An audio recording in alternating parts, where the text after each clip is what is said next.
Nako, 11 days na lang, bagong araw na mga puso. May date na ba kayo sa Valentine's? O kaya natanong niyo na ba ang gusto niyong i-date? Nako, siguradong excited na kayo, no?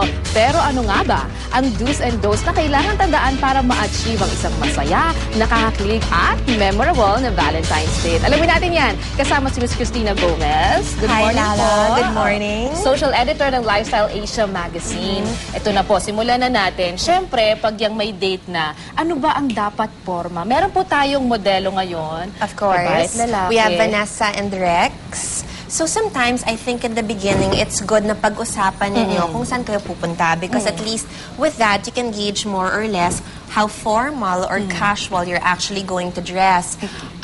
In Vanessa's case, Meron ho bang mali sa outfit ni Vanessa? medyo, for me, initially when I saw her in the morning, ako nagulat. And more so for a guy. So for the ladies, you know, dress yourself. Be natural. The guy invited you and not your mother or your younger sister. So it's always important to be yourself, not to overdress and also not to dress too casually din naman. Yung makeup po niya, yung mga ganyan, kailangan ba parang natural look lang? Exactly. It's always best to be natural, just be yourself because the guy is there, he invited you. So you know, you don't have to put up a front or put up a mask in a sense of having too much makeup. And for Rex naman, you know, the lady accorded you with time. So I think it's proper naman na you be dressed appropriately. Wag mag-text like what Rex is doing now. So your focus really is on your date. Parang especially for the guys, it's important that the girl feels comfortable and feels well taken care of by you. Si Guy naman po, yung kanyang forma ngayon, all black with shades and the hair, is it right? Medyo vampire, no? Nakikiuso si Rex sa fad ngayon ng mga vampires. But I think also for guys, take note that it's also good to be simple.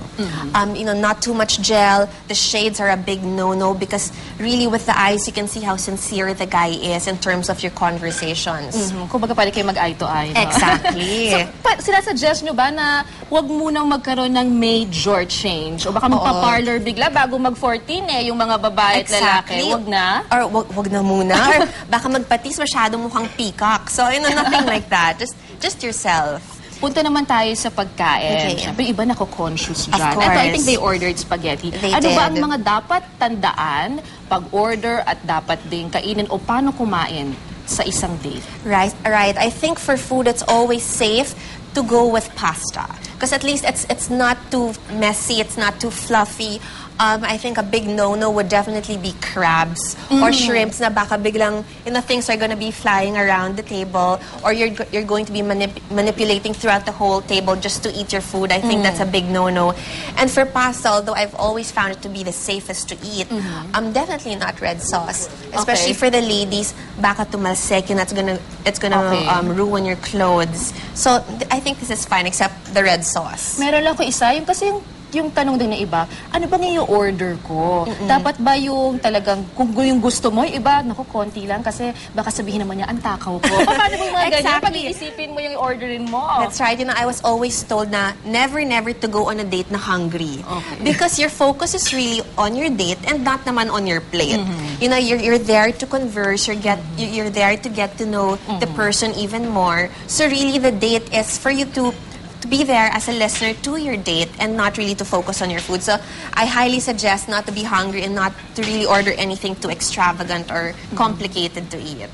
Siguro isang suggestion lang. Pag ganyan na may mga, di ba, pagkain. So, magkukwentuhan kayo. Ano ang magandang mga topics? Especially if it's first date. Exactly. Ano ang pwedeng mga topics na pag-usapan nila? I think it's always safe. Mga safe na questions, what you do in your free time. Do you play any instrument? Where did you study? Because at least that way, makaka-connect kayo. Baka you actually know someone in common and that could be a common topic for both of you. And I think you also have to stray away from talking about anything too deep like religion or politics kasi baka at the end of the night, mag-aaway kayo. Exactly. So, ito na, nakikita ko na. Kung patapos silang kumain, bayaran eh. Bayaran na. Ano ba ang ethics pagdating dyan sa bayaran? I've always been in the old school of thought na the guy should always foot the bill. But I've noticed in the 21st century, the girl can also offer to pay her share. You can do this by gesturing to put out your wallet and and pretending to handle, but not exactly like this na talagang you give a bill tapos kinuha ni guy. I think Yeah. that's very wrong. But at least for the ladies, offer to pay. Pero okay lang ba yun at tanggapin ni guy? Especially kung siya naman yung nagyaya for a date.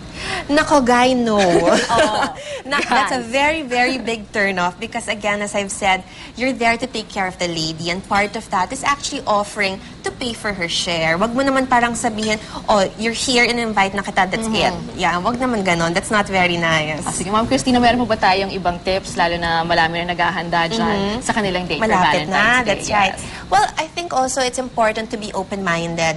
You're there to converse, to get to know the person. Don't bring pessimism to the table. I think when you get to topics that you see that you disagree with, I think it's okay. It's agree to disagree. I think that's always safe to do that.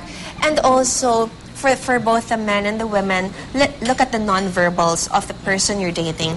If you see na kunwari they're starting to look at their watch, maybe your date has another plan after dinner, so you have to rush up and speed up on your dinner. Or if you see he's not very interested in what you're talking about, maybe you can fill him in with the background of what you're actually saying. Para naman, you're conversing. It's not just a one-way dialogue. Thank you, bottom line. Dapat nag-enjoy kayong dalawa. At may kasunod pa yung Exactly. date na yan, hindi lang sa Valentine's Sana. Day. Maraming salamat po, Ms. Thank Christina you. Gomez, Social Editor ng Lifestyle Asia Magazine.